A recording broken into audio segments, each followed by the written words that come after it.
시청자 여러분 안녕하십니까? 홍희정입니다. 코로나의 장마, 연이은 태풍까지 한반도가 몸살을 앓고 있는데요.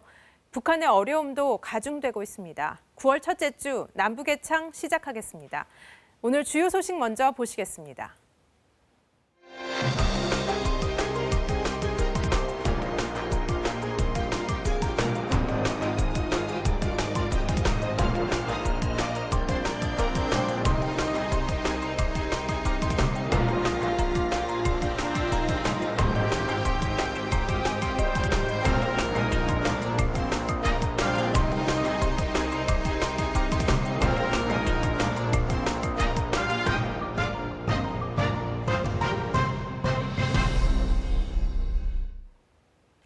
최근 북한도 연이은 태풍으로 비상이었습니다. 강원도를 비롯한 곳곳이 물에 잠기고 주요 저수지들이 위험 수위에 다다르면서 방송에서도 새벽부터 태풍 특보를 했는데요.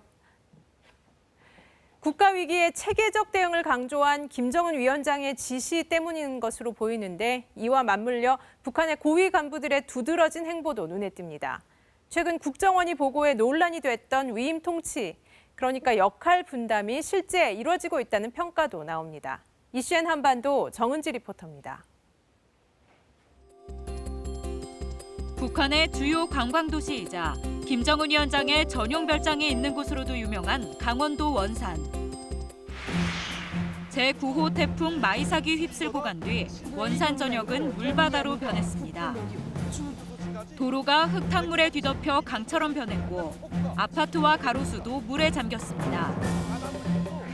압록강 상류 허천강, 장진강유역 저수지에는 한때 큰물 특급 경보가 발표되는 등 주요 저수지가 위험 수위에 도달했습니다.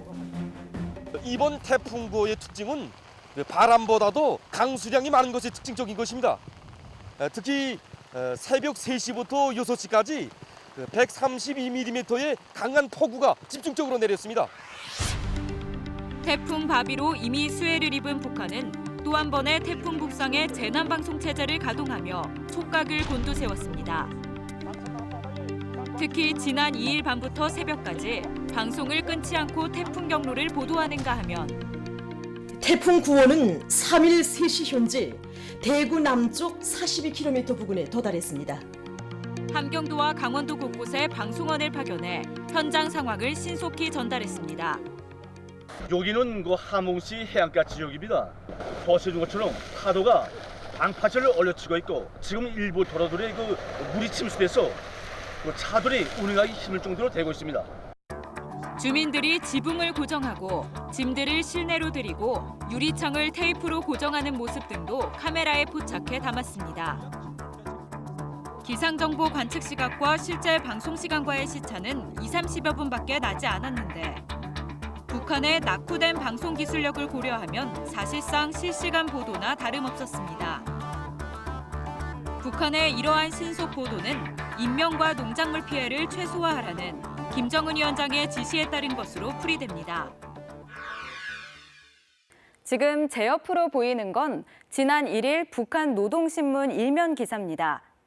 태풍 피해 현장을 찾은 리병철 박봉주 부위원장의 사진이 크게 실렸는데요. 눈길을 끄는 건 그 아래, 김정은 위원장이 항일 투사빈소에 화환을 보냈다는 소식이 조그맣게 실렸다는 점입니다. 김 위원장의 동정이 간부들 활동 소식 뒤에 배치되는 건 상당히 이례적인데 어떤 의미가 있는 걸까요?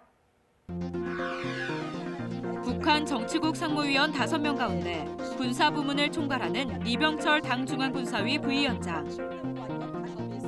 밀짚 모자를 푹 눌러쓴 채 태풍 피해 복구가 한창인 황해남도 장영군을 찾았습니다. 리병철 동지는 피해를 받은 농작물들의 비배 관리를 잘하며 하늘의 나달도 호실 없이 고도들이기 위한 대책적 문제들도 더했습니다. 대남, 국제 업무를 담당하는 노동당 중앙위 부위원장들도 줄줄이 태풍 피해 현장을 찾았습니다. 그동안 태풍 피해 지역은 경제를 총괄하는 박봉주 부위원장이나 내각 총리가 주로 시찰해왔던 것과 비교하면 상당히 이례적입니다. 노동신문은 리병철, 박봉주 부위원장의 태풍 현장 시찰 모습을 노동신문 일면 머리 기사로 보도했습니다. 주목되는 건 김정은 위원장의 동정보다 위에 그리고 더 크게 배치됐다는 점입니다. 그동안 김영남, 김여정 등 북한 고위 간부들의 행보가 노동신문 일면에 실린 적은 있었지만 김 위원장의 동정이 간부들 활동 소식 뒤에 밀리듯 배치된 건 상당히 이례적이란 평가입니다. 북한이 이렇게 간부들 움직임을 크게 부각하는 것은 만성적인 경제난과 코로나19 와중에 태풍 피해까지 겹친 상황을 엄중하게 바라보고 있다는 뜻으로 해석됩니다. 김정은 위원장이 정말 애민 정치를 하고 있다라고 하는 것이 첫 번째. 두 번째는 그만큼 북한이 이 수해 문제, 수해를 복구하는 문제가 절박한 사안이다라는 것을 입증해 주는 것이고 주민들을 위한 것이라면 그 위치가 어떻게 바뀌든 상관이 없다라고 하는 그런 김정은 위원장의 독특한 스타일이 여기서 나타난 것이 아닌가. 최근 국정원 보고로 논란이 된 김정은 위원장의 위임 통치. 정확히 얘기하면 역할 분담과도 관련이 있다는 분석입니다. 권력 승계를 김정일 위원장은 21년간 했습니다. 국정 장악이 완벽하게 돼 있죠. 통제할 수 있죠. 근데 김정은 위원장은 3년 정도밖에, 최대 3년밖에 국정 운영 준비를 못 했거든요. 그것도 20대 중반에. 그 국정을 잘 모르죠. 그러니까 믿을 만한 측근들한테 이 권한과 기능을 위임할 수밖에 없는 거죠. 다만 당 고위 간부들의 전면 등장이 김정은 위원장의 절대성을 훼손하거나 북한의 전반적인 통치 방식 변화를 의미하는 건 결코 아니라는 지적입니다. 일단 위임 통치란 말은 국내 정치에 쓰지 않습니다. 그건 만들어내는 조어에 해당해요. 통치권을 위임했다라고 하는 거거든요. 통치권은 뭐냐? 통치권의 핵심은 최고 지도자의 군 통수권과 인사권입니다. 근데 김정은 체제에서 군 통수권과 인사권을 측근들에게 나눠줬겠습니까? 그런 체제는 거의 불가능해요. 이런 가운데 국정원이 사실상 북한의 2인자라고 표현한 김여정 노동당 제1부부장이 한동안 공식석상의 모습을 드러내지 않는 점 또한 주목됩니다. 김 제1부부장은 지난 7월 말 정전협정 체결일을 계기로 열린 노병대회 참석을 끝으로 한 달 이상 공개석상에서 모습을 감췄습니다. 특히 노동당 정치국 후보위원임에도 불구하고 지난달 말 열린 정치국 회의의 모습을 드러내지 않아 여러 해석을 낳고 있습니다. 뒤에서 보이지 않는 곳에서 나름 주어진 역할들을 계속 하고 있을 것이다라는 생각이 들고요. 예를 들어서 뭐 그런 수해 현장에 김여정이 나타나는 것보다는 지금 부위원장들이 직접 나서는 것이 오히려 더 낫다라는 그런 판단이 있지 않을까 하는 생각이 들어요. 일종의 근신 상태에 있을 수도 있어요. 조심스러운 트론이지만. 그건 뭐냐? 6월 달에 남북 공동연락사무소 폭파까지 주도한 건 김여정이었거든요. 근데 오빠가 6월 16일 날 폭파했고 6월 23일 날 김정은 위원장이 당중앙군사의 예비회의라는 특이한 회의를 열어서 보류시켰거든요. 그건 김여정 노선이 틀렸다는 얘기거든요. 대북 제재와 코로나, 수해 피해까지 북한이 삼중고에 직면하면서 당창건 75주년을 대대적으로 기념하려던 당초 계획에도 상당 부분 차질이 빚어졌습니다. 이런 가운데 북한이 당창건 기념일을 앞두고 열병식을 준비하는 모습이 포착됐는데요. 코로나 우려 속에도 대규모 공연을 여는 등 내부 결속에도 힘을 쏟는 모습입니다. 화려한 조명과 함성. 평양 4.25 문화회관 광장이 젊은이들로 가득 찼습니다. 지난달 28일 북한 청년절을 맞아 열린 대규모 야외 콘서트입니다.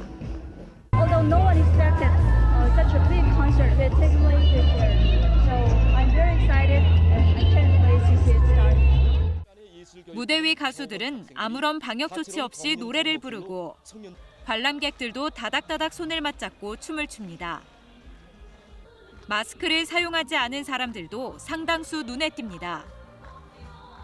불과 며칠 전 김정은 위원장이 정치국 확대 회의에서 방역을 강조한 것과는 전혀 딴판인 모습입니다. 강도 높은 방역 조치 실시에 관한 당 중앙의 사상을 각급 당, 사회 안전, 보유기관 일꾼들에게 다시 한번 깊이 체득시키고 때문에 일각에선 북한 당국이 제재와 코로나, 수해 등으로 피로가 쌓인 청년들의 불만을 이런 행사를 통해 해소하려는 것 아니냐는 분석도 있습니다. 당창건 75주년, 올해 여러 가지로 어렵거든요. 성과를 내세울 게 없거든요. 그렇기 때문에 청년제를 계기로 청년을 중심으로 어떤 정치적 선전, 정치적 이벤트에 주력한 게 아닌가. 이런 가운데 북한이 평양 미림 비행장에서 열병식을 준비하는 모습이 위성에 포착됐습니다. 김일성 광장을 본뜬 지역에 병력 수천 명이 집결했고 이동 장비 수백 대가 대열을 갖춘 모습이 포착됐는데 38노스는 북한이 당창건 75주년을 앞두고 열병식 리허설을 진행하고 있는 증거라고 밝혔습니다. 지금 김정은 위원장이 미국을 향해서 새로운 전략 무기를 곧 보게 될 것이다라고 공언을 해놓고 아직 안 보이고 있거든요. 특히 김정은 위원장이 공을 들이고 있는 SLBM, 잠수함 발사 탄도미사일 이런 것들, 그리고 작년, 금년에 걸쳐서 집중적으로 개발해왔던 신종 무기 세트들이 있어요. 앞서 미국은 북한의 탄도미사일 개발을 겨냥해 전 세계 산업계에 협조하지 말라는 경고 메시지를 내놨습니다. 자칫 북한이 전략미사일 공개 등 도발에 나설 경우 미국 대선에 영향을 줄 수 있다는 점을 우려한 것으로 풀이됩니다. 북한이 태풍 피해 예방과 복구에 총력을 기울이는 가운데 당 고위 간부들의 전면 등장이 눈길을 끌고 있습니다. 김 위원장의 권력이 확고하다는 데는 이견이 없지만 일련의 변화들이 실제 통치 방식의 변화로까지 이어지진 않을지 당분간 관심이 집중될 것으로 보입니다.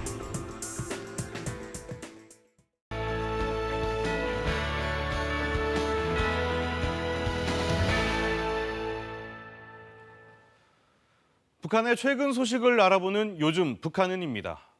북한도 과거에 비해 여성들의 사회 진출이 늘고 있는데요. 운전사와 의사, 과학자 등 다양한 직업군의 여성들이 북한 사회 각 부문에서 활동하고 있습니다. 북한 매체가 최근엔 여성 박사들의 활약을 강조하기도 했는데요. 지난 10년간 북한에서 350명의 여성 박사가 배출됐다고 하는데 이 내용 함께 보시겠습니다. 평양 양말 공장의 자동 포장 기계와 완성된 음료를 싣는 식료 공장의 기계. 조수경 과학자가 생산량을 높이기 위해 만든 자동화 설비들입니다. 우리의 꽃을 사랑하고 우리의 꽃을 빛내는 길에 내 모든 것을 다 바치기 위해 노력했을 뿐입니다. 기상수문국의 신명옥 예보원은 정확한 일기예보를 위해 40년 넘게 날씨를 연구하고 있습니다.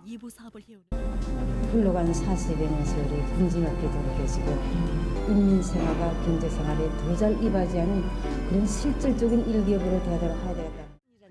배추 재배를 과학적으로 하고 있다는 평양시 협동농장 김명현 위원장과 신제품 개발에 집중하고 있는 선흥식료공장의 리숙 지배인까지 이들은 모두 북한이 자랑하는 여성 박사들입니다. 첨단 과학 등 구체적인 분야와 이름까지 공개하며 여성 박사들의 활약을 강조했습니다. 이 학위학직 정서에는 우리 학위학직 소유자들에 대한 군함군 사랑과 믿음, 최첨단 돌파전에서 적구병이 될 데 대한 뜨거운 고마가 담겨져 있습니다. 북한에선 박사원 2년을 마치고 전문 분야에서 5 내지 10년간 연구 업적을 쌓게 한 뒤 심사를 거쳐 박사 학위를 수여하고 있습니다. 지난해 배출된 전체 북한 박사는 370여 명. 하지만 여성 박사는 지난 10년 동안 350명 수준이어서 여전히 매우 드물다고 볼 수 있는데요. 북한에서도 여성들의 사회 진출 분야가 다양해지고 전문직 비율이 높아지고 있지만 아직 북한 여성들에게 유리 천장은 두꺼워 보입니다. 대동강 맥주 하면 누구나 다 아는 북한의 브랜드 중 하나죠. 북한에선 이처럼 상품에 독특한 상표를 붙이며 브랜드를 만들고 있습니다. 경제 발전을 위해선 개성 있는 상표를 만드는 것이 중요하다고 강조하고 있는데요. 상표를 디자인하는 기관도 따로 있다고 합니다. 그 내용 함께 보시죠. 알록달록 초등학생들의 책가방부터 대학생들의 백팩까지 북한에서 가장 인기가 많은 가방 브랜드 소나무입니다. 이걸 어떻나요? 소나무. 원산 구두 공장에서 만든 구두엔 매봉산이라는 상표가 붙어 있습니다. 가볍고 질이 좋아 찾는 사람이 많습니다. 지난해도 왔댔는데 매봉산 구두 가격이 더 누궈졌습니다. 신발 보십시오. 맵신하고 정말 잘 만들었습니다. 최근 북한은 특색 있는 상표를 디자인해 자체 브랜드를 만드는 일에 많은 관심을 쏟고 있는데요. 상표는 대학에서 산업미술을 전공한 산업미술창작사의 창작가들이 제작하고 있습니다. 평양미술종합대학과 평양출판인쇄종합대학의 미술인재들이 참여하기도 합니다. 창작가들은 생필품과 식료품, 관광지에 이르기까지 북한 곳곳에 상표를 디자인하고 있는데요. 글씨부터 캐릭터까지 그 종류도 다양합니다. 여기도 안이 구마크입니다. 그래서 경애하는 원수님께서는 공장 마크를 감자가 위생모를 쓰고 있는 것으로 형상인 것이 참 멋있다고 하셨습니다. 김정은 위원장은 경제 발전을 위해선 독창적인 상표를 만들어야 한다고 강조하고 있는데요. 민들레 상표는 김 위원장이 이름을 짓고 디자인까지 지도했다고 합니다. 북한은 제작한 상표들을 세계 지적재산권 기구에 국제 상표로 등록하는 등 상표 세계화에도 힘쓰고 있습니다. 지금까지 요즘 북한은입니다.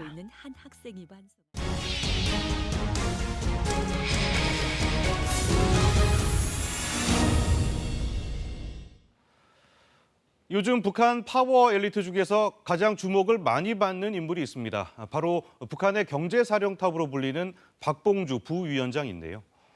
김정은 국무위원장의 전폭적인 신임 속에 올해 82살의 고령에도 거침없는 행보를 이어가고 있습니다. 식료공장 지배인이었던 박봉주가 어떻게 내각 총리를 거쳐 오늘날 국무위원회 부위원장 자리까지 오를 수 있었을까요? 그의 행보를 보면 북한 경제가 어떻게 돌아가는지 가늠해 볼 수 있는데요. 이번 주 클로즈업 북한은 박봉주가 걸어온 길을 주목해 보겠습니다. 지난해 12월 김정은 위원장이 직접 주재한 당 중앙위원회 제7기 5차 전원회의가 북한 노동당 본부 청사에서 진행됐다. 나흘간의 회의가 끝나고 당 간부들의 박수갈채 속에서 연단 앞으로 나온 김정은 위원장. 김 위원장이 손짓으로 자신의 옆자리를 가리킨다. 때마침 등장한 휠체어 한 대. 박봉주 노동당 부위원장입니다. 회의 내내 모습을 드러내지 않아 건강 이상설이 불거졌던 박봉주는 이날 김정은 위원장의 옆자리를 지키며 건재함을 과시했다. 당중앙위원회 부위원장인 박봉주 동지가 황해남도 장년군의 여러 농장에서 태풍 피해 복구 사업을 지도했습니다. 그리고 지난 1일 박봉주는 황해남도 태풍 피해 지역을 현지 지도하며 노동신문 1면을 차지했다. 여든이 훌쩍 넘은 나이지만 여느 관료보다 적극적이고 섬세하게 피해 상황을 살핀 박봉주. 주민들과 풀밭에 둘러앉아 이야기를 나누는 모습은 그의 주민 친화적인 성향을 드러내는 대목이었다. 박봉주 부위원장은 북한 주민들이라든지 또 경제 관료 또 당 관료로부터 가장 신임을 받고 있는 유일한 인물이에요. 개인적인 욕심이 없고 또 권력욕이 없고 오직 북한 경제 발전과 그 주민생활 향상을 위해서 지금까지 수십 년 동안 노력해온 인물이다. 이런 평가를 지금 받고 있는 거예요. 그러다 보니까 그 북한 내 당과 국가의 이 관료들뿐만 아니라 또 많은 경제 주체들의 신임을 받고 있다 보니까 이제 이 사람이 계속 중용이 되고 있는 거고. 1939년 함경북도 출생으로 알려진 박봉주. 그는 덕천공업대학을 졸업한 뒤 기계 제작 기사, 용천 식료공장 지배인 등 현장에서 잔뼈가 굵은 기술관료 출신이다.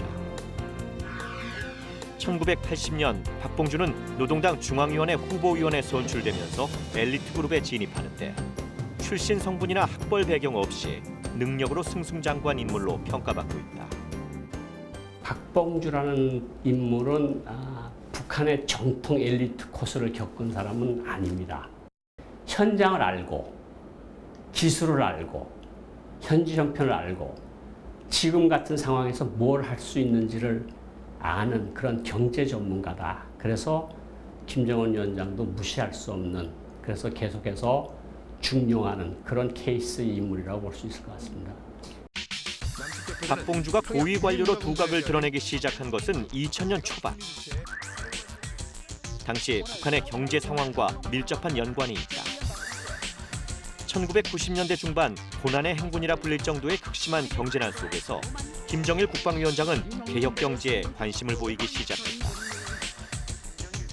2000년과 2001년 잇따라 중국을 방문한 그는 중국의 경제 성장에 놀라움을 드러내기도 했다. 김정일 동지께서는 세계가 놀라운 시선으로 바라보고 있는 상해는 천지개벽되었다고 하셨습니다. 이어 북한 내각을 중심으로 경제개혁 지시가 내려졌고 2002년엔 7일 경제관리 개선 조치가 단행됐다. 경제의 기본 토대가 다 파괴된 상황에서 김정일 위원장이 이것 가지고는 뭔가 안 되겠다. 그래서 내놓은 게 2002년 7월 1일 경제 개선 조치입니다. 북한에서는 경제 개선 조치라고 할 수 있는데 그 조치를 내놓았고 이 총대를 맺던 사람이 바로 박봉주입니다. 회의에서는 내각 총리 박봉주 대의원이 조선민주주의인민공화국 내각 성원들을 제기하였으며 저는 찬성으로 임명되었습니다. 경제관리 개선 조치 1년이 지난 2003년 김정일 국방위원장은 박봉주를 내각 총리직에 전격 발탁한다. 실무에 능하고 개혁 성향이 강했던 박봉주가 김정일 국방위원장의 개혁 의지를 가장 잘 수행할 적임자였다는 평가다. 김정일 국방위원장도 경제 건설이 그만큼 절실했던 거고 박봉주의 경력을 보면 이제 현장의 어떤 지배인 역할도 하고 또 다양한 그 내각 부서의 책임자를 이제 다 경험하면서 북한 경제가 가지고 있는 문제점 또 이 한계를 어떻게 극복할 것인지 박봉주 부위원장만큼 경제 분야에 많은 경험을 가진 사람이 없는 거예요. 그 후 실제로 북한 경제는 달라지기 시작한다. 변화는 주민 생활에서부터 일어났다. 사는 거이 나한테 뛰어 뭐다. 농사도 잘 되고 이제 그 당사도 이거 거기에서 잘 되고. 장사. 장사 이거 농민시장이란 거 해서. 장마당이 더욱 활성화되면서 북한 주민들 사이에서 시장화가 빠른 속도로 뿌리를 내린 것이다. 그 농민시장이 뭐 근데 옛날부터 있던 거 아니에요? 남들 장사하게 당연한 시거지. 쟤는 공업품 통제고 뭘 좀 통제고 했는데 쟤는 시장 마음대로 이거 공업품. 근로 의욕이 높아지면서 북한 경제 전반도 활기를 띨다. 박봉주는 김정일 국방위원장의 신임을 바탕으로 획일적인 계획경제 대신 인센티브제를 도입하고 경제정책에서도 시장경제를 시도하기에 이른다. 북한의 박봉주 총리가 보기 드물게 공개적으로 엿새간의 중국 방문 일정에 들어갔습니다. 2005년 중국을 방문한 박봉주는 자신의 방문 목적이 경제에 있음을 진솔하게 털어놨다. 정보 산업 시대의 요구에 맞게 더 첨단 과학 기술을 향해서 회사가 더 발전할 걸 바랍니다. 그러나 박봉주의 추진력은 곧 힘을 잃고 만다. 개혁 조치로 영향력이 축소된 당과 군부의 반발이 커진 것이다. 결국 김정일 국방위원장은 조직 지도부의 반발을 수용했고 2007년 박봉주는 지방으로 좌천된다. 이것은 유일지도 체제를 약화시킬 수 있다. 이것은 자본주의적 요소로 들어와서 우리 국민들을 파괴할 수 있다. 이런 논리하고 부딪혀가지고 결국은 여기서 조직 지도부한테 밀려서 2007년도에 자리를 내놓고 다시 내려가는 거거든요. 이후 2009년 북한 당국은 경제난 돌파구를 찾기 위해 전격적인 화폐 개혁을 단행하지만 곧바로 실패에 봉착했다. 물가와 환율이 요동쳤고 주민들의 식량난은 가중됐다. 예상치 못한 부작용이 일어나자 화폐 교환 조치를 주도한 노동당 박남기 계획재정부장이 공개 처형되기도 했다. 박봉주에게 다시 기회가 찾아온 것이다. 박봉주가 그 해임된 이후에도 그러면 북한 경제가 그러면 더 나아지든지 뭔가 달라져야 되는데 더 어려워지는 거예요.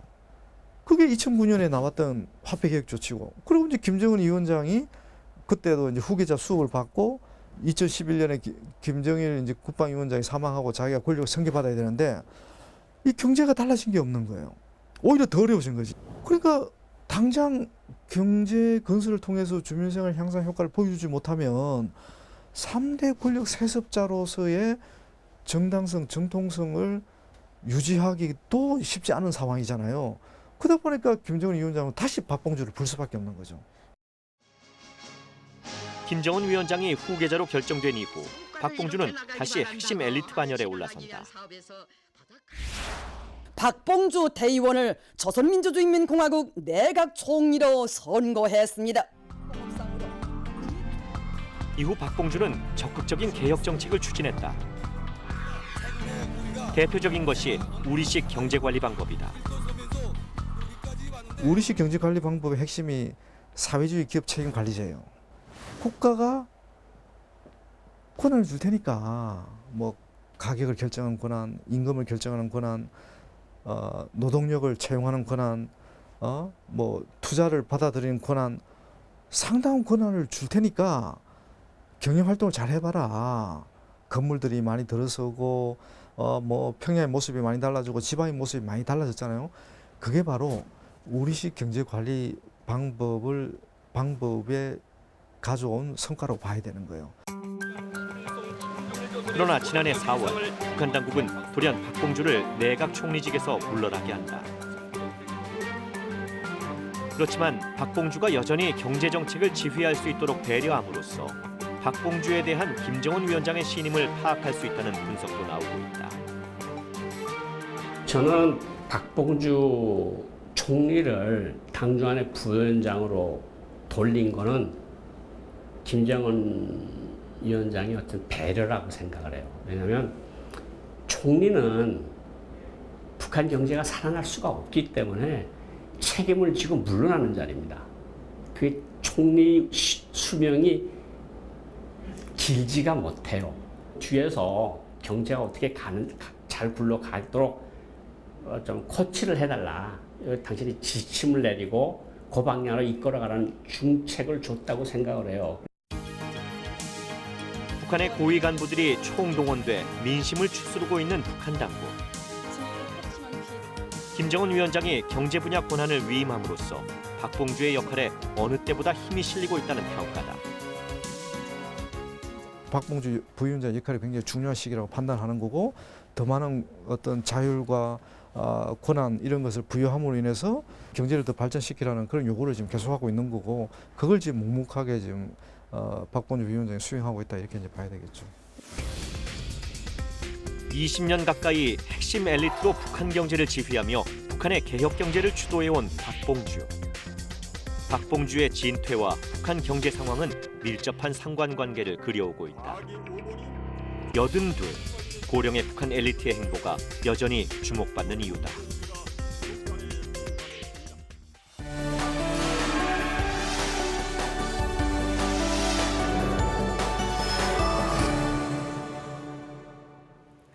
북한은 고질적인 에너지 문제 등을 해결하기 위해서 나무를 베어 연료로 활용을 해왔는데요. 이 때문에 산림 훼손 문제가 심각하다고 합니다. 최근엔 북한도 산림 복구를 위해 힘을 쏟고는 있지만 회복 속도는 더디다고 하는데요. 북한 산림 복구를 위해 남한에서 구슬땀을 흘리는 이들이 있다고 합니다. 최윤아 리포터가 만나봤습니다. 내륙의 바다라고 불리는 호수가 시원하게 펼쳐지고 초록빛 나무가 빽빽한 이곳은 천혜의 자연경관을 자랑하는 충청북도 충주시입니다. 너무 예쁘죠? 지금 저 약간 한국판 뉴질랜드에 온 게 아닐까 싶을 정도로 자연이 너무 예쁜데 놀러 온 거 아닙니다. 자, 오늘 여기서 특별한 작업이 있다고 해서 한번 와봤는데요. 어떤 작업일까요? 함께 가보시죠. 울창한 숲길을 따라 들어가자 나무 위에 올라 무언가를 채취하는 이들이 있습니다. 안녕하세요. 안녕하세요. 뭐 하시는 거예요? 지금 종자 따고 있는 거고요. 네. 지금 낙엽송 종자 올해 생산하는 걸 따고 있습니다. 아, 그럼 이 나무가 낙엽송이에요? 네네. 예, 힘든데 저 같이 좀 도와주시겠어요? 안전을 위해 복장을 갖춘 뒤 저도 일손 돕기에 나섰는데요. 낙엽송의 종자를 얻기 위해서는 열매인 구과를 먼저 따야 합니다. 이 시기에만 채취할 수 있어 무더위를 견뎌야 하는데요. 생각만큼 쉽지 않네요. 조그만 거, 이 애기 같은 거는 따면 이거는 발육하다가 만 거기 때문에 큰 거 위주로 따시면 될 것 같습니다. 죄송합니다. 그러면 크고 색깔이 진한 거. 예. 낙엽송은 열매가 풍요롭게 열리는 결실 주기가 5년에서 7년 정도입니다. 그만큼 종자 생산이 어렵기 때문에 풍년일 때 최대한 많이 따줘야 하는데요. 가지 꺾으시면 안 돼요. 내년에도 저희 종자 나오는 곳이기 때문에 거의 꽃이 필 거거든요. 이번엔 더 실한 열매 채취를 위해 높은 곳에 올랐습니다. 보이세요? 과장님, 예. 저 미션 클리어했습니다. 자, 잘 이렇게 따셨네요. 따는데 예. 어떻게 좋은 것만 발육 잘 된 것만 딴 거예요 지금? 예, 잘 따셨습니다. 예. 요 작업들을 좀 1년에 몇 번이나 하시는 거예요? 총 62개 수종이기 때문에 네. 그 각각의 그 수종들이 전부 그 종자를 따는 시기가 틀리거든요. 11월까지 계속해서 수종을 바꿔가면서 종자 따는 작업이 진행이 됩니다. 구과를 채취하고 나면 껍질을 벗기는 탈종 작업을 통해 종자를 모으는데요. 편백나무, 헛개나무, 가래 등 어렵게 채취한 종자를 만나볼 수 있는 공간도 있었습니다. 최종원에서 생산되는 종자들이 다양하게 있는데 한 30여 종 이상을 저희가 지금 따로 관리를 하고 있습니다. 근데 제가 아까 조그만한 포대 담았잖아요. 네. 그게 씨로 나오면 어느 정도, 몇 킬로 정도 돼요? 100kg를 따면 그중에 한 1, 2kg만 종자로 나온다 이렇게 보시면 돼요. 100kg에서 1, 2kg만 나온다고요? 네. 너무 조그마네요. 그래서 종자 하나하나들이 되게 귀한 겁니다. 품질 검사를 통해 우량 종자를 선별하는데요. 모두 정교한 수작업으로 이루어집니다. 종자를 따면 그 안에 순수 종자 외에 껍데기나 뭐 깨진 종자 이런 이물질들이 좀 섞여 있을 수 있어요. 그래서 일정 기준 이상의 수량률이 되는지를 합격 여부를 검사를 하고 있는 거예요. 합격, 불합격? 네. 하나씩 세밀하게 들여다보고 걸러내야 하기 때문에 시간과 노력이 많이 드는 작업인데요. 먼지나 이런 것들도 분리를 해내야 돼요. 요거는 네, 지나치게 원래 종자 크기보다 절반 이하로 지나치게 작은 것들은 탈락. 네, 탈락이. 채취한 종자 가운데 절반 이상이 탈락하고 남은 종자들이 마침내 발화실에 들어가게 됩니다. 이 페트리시 안에 100개의 씨앗을 올려놨어요. 그래서 한 3주에서 4주간 이제 수분을 조절을 하면서 이제 발화되는 걸 검사를 하고 있는 거죠. 발화 시험을 마친 종자 유묘로 DNA 추출 과정을 거쳐 양묘장에 공급할 수 있는 우수 종자로 걸러지게 됩니다. 대량으로 종자를 생산하는 기능만 있는 게 아니라 유전적으로 우수한 종자를 생산하는 데 최종적인 목적이 있거든요. 그거를 이제 전국 산지에 식재를 하게 되면 우리나라 산이 예쁜 나무들로 가득 차겠죠.